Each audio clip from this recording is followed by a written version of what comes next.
दोस्तों ये वीडियो सिर्फ किसानों के लिए है कि जो इस बार धान की फसल में एक बड़ा रोग आया है नॉर्थ इंडिया में, खास करके पंजाब, हरियाणा, यूपी और राजस्थान साइड में, जो हल्दी रोग कहते हैं, जिसको फाल स्मट भी कहते हैं। ये रोग क्यों आया, कैसे आया, इसका इलाज क्या है और आगे क्या करना है, ये पूरी जानकारी है इसमें वीडियो में। और इसके बाद शायद आपको कोई और वीडियो देखने की ज़रूरत भी ना पड़े आए साल, क्योंकि कुछ लोगों को, किसानों को बहका भी देते हैं कि इसको क्यों आया, क्योंकि जो इसका मेन कारण है आने का, वो है मौसम में नमी। अगर मौसम में नमी रहेगी, जैसे इस बार बारिश ज़्यादा हुई है, तो नमी में ये रोग बड़ा पनपता है। ये एक फंगस रोग है, फंगीसाइड रोग है। तो ये आता है जहाँ पर पानी की निकासी कम हो, जहाँ पर पानी खड़ा रहता हो, मौसम में नमी रहती हो, बारिश हो, या नहर का पानी जहाँ पर ज़्यादा लगता है। अब इसके आने का जो इस बार कारण था वो ये था कि एक हवा चलती है, जिसको जो पश्चिम से पूर्व की ओर चलती है, वो हवा इस बार बहुत ज़्यादा लेट चली है, यानी कि लगभग सितंबर 20 के बाद चली है। वो 20 सितंबर तक पूर्व की जो हवा है, पूर्व की हवा में इसके लिए बड़ा आइडियल मौसम होता है फंगस के पनपने के लिए, क्योंकि ऊपर से बारिश और ऊपर से जो पूरब से हवा चलती है, उसमें कोई भी रोग है वो बड़ी जल्दी बढ़ता है। तो इसके बढ़ने का कारण यही था कि जब कुछ लोगों ने स्प्रे की, लोगों ने हर एक जो ही दवाई थी उसकी स्प्रे की, कुछ लोगों ने कॉपर सल्फेट किया, कुछ लोगों ने जटायु में एक साल्ट आता है वो किया, टाटा का शिवान है उसमें वो किया, लेकिन इसमें असर क्यों नहीं हुआ? सबसे पहले तो ये कि मान लीजिए अगर किसी ने 1 एकड़ में स्प्रे किया, तो उसमें उसने पानी डाला, 200 लीटर भी डाला, क्योंकि 200 लीटर की मैक्सिमम कैपेसिटी कहते हैं कि यूज कीजिए। तो उसने 200 लीटर किया, 200 लीटर जो किसान करता है उसका ज़्यादा उसमें मतलब कवर हो जाता है। लेकिन क्या होता है, कई बार मान लीजिए कोई 2 पेड़ 4 पेड़े जहाँ पर फंगस थी वहाँ पर नहीं गिरा, तो वो फंगस जो है वो फिर बढ़ने लगती है। वहाँ पर हम एक बार स्प्रे करके हम ये निश्चिंत हो जाते हैं कि इसमें अब बीमारी नहीं आएगी, लेकिन उसकी गारंटी नहीं होती, क्योंकि कई बार जो ज़्यादातर किसान हैं वो 120 लीटर के करीब यूज करते हैं, और जो 100-200 भी करता है उसमें भी कई बार रह जाता है, कई बार स्प्रे करने वाले से कुछ स्थान रह जाता है। और वहाँ से अगर मौसम पूरब से हवा चल रही है और बारिश का मौसम है और थोड़ी सी फंगस रह गई है, तो फिर वो बढ़ेगी ही बढ़ेगी। एक तो ये कारण है फंगस के स्प्रे करने के बाद भी जो लोग कहते हैं कि बढ़ती है। दूसरा कारण जो है वो है मौसम।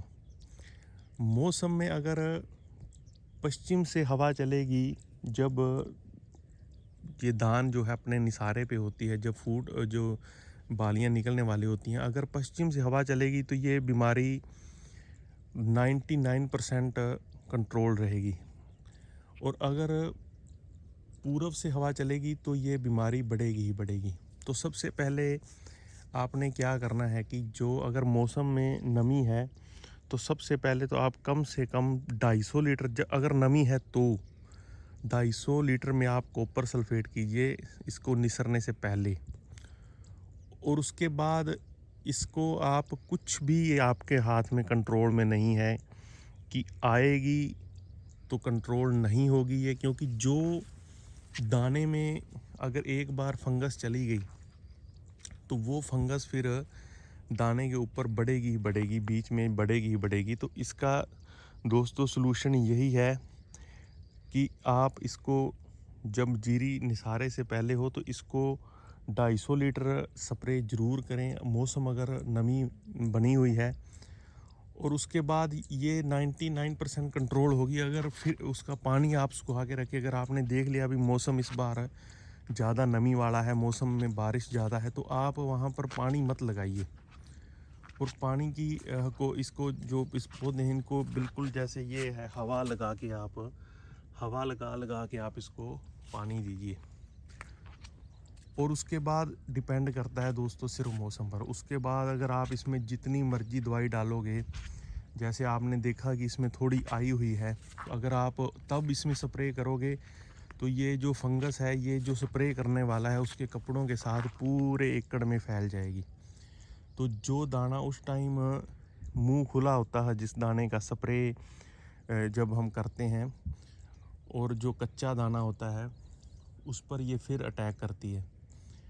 तो इसकी जो दवाइयाँ हैं दोस्तों वो प्रीकॉशन है। अगर आप उससे पहले आपने कर दी तो ठीक है, उसके बाद सिर्फ ये मौसम पर डिपेंड है। अगर मौसम में पश्चिम से तेज़ हवा चलेगी तो ये धीरे धीरे ख़त्म होगी। अगर उसके बाद अगर आप कहें कि आप करेंगे स्प्रे और कंट्रोल हो जाए, क्योंकि ये इसका पता तब चलता है जब ये ऊपर इसकी जो छोटे छोटे गांठें जिस हैं वो आपको दिखने लगती है। उससे पहले आपको पता ही नहीं चलता। कि जब आप उन गांठों को देखते हैं तो आपको पता चलता है कि हल्दी रोग बन गया, लेकिन उससे पहले वो गांठें जो होती हैं वो छोटी छोटी सफ़ेद गांठें होती हैं, तब आपको नहीं पता चलता। तो इसके जो 3 स्टेप मैं आपको बता रहा हूँ फिर। फर्स्ट कि स्प्रे आपको करनी है, अगर मौसम में नमी है तो 250 लीटर पानी में निसरने से पहले, जब एक भी बाली ना आई हो। जैसे PR 126 है, अगर वो 45 दिन की हो गई है तो उस पर आप स्प्रे कर दें 45-46 दिन की। और अगर दूसरी जैसे हाइब्रिड में है कोई 7501 का, मतलब कि उसके जो गोब जब उसकी भरनी शुरू होती है तो उसको 250 लीटर से स्प्रे कर दें।